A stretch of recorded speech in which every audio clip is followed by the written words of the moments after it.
Halloween night. The air was sharp and cold, the kind of night where you could see your breath hanging in the dark. All down Hollow Street, children in costumes filled the sidewalks, tiny witches, monsters, and superheroes racing from house to house with bags heavy with candy. Pumpkins glowed from every porch, their carved faces flickering with candlelight, laughter and music spilling from doorsteps. But at the very end of the street stood a house no one ever visited. Its windows were dark, its porch sagged under years of neglect. The iron gate swung slowly back and forth, though no wind was blowing. For as long as anyone could remember, that house had been abandoned.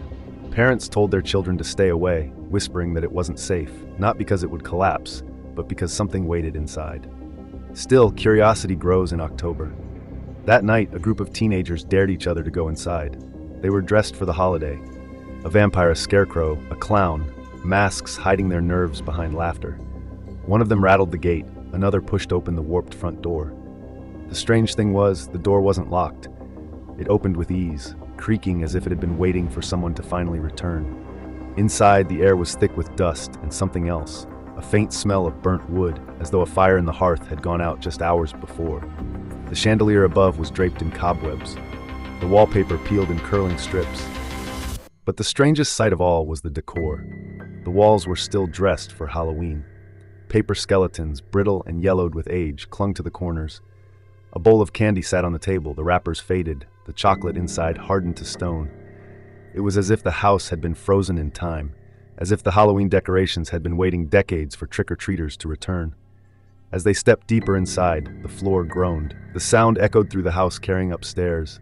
And then they heard it, a woman's voice, soft, humming a lullaby. The sound drifted down the staircase, calm, almost sweet, though every note made the air colder. The teens froze. One of them called out nervously, thinking maybe the house wasn't empty after all. The humming stopped.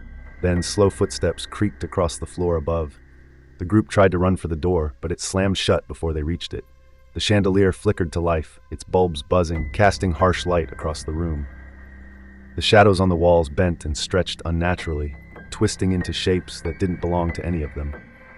One of the teens turned to the mirror near the staircase.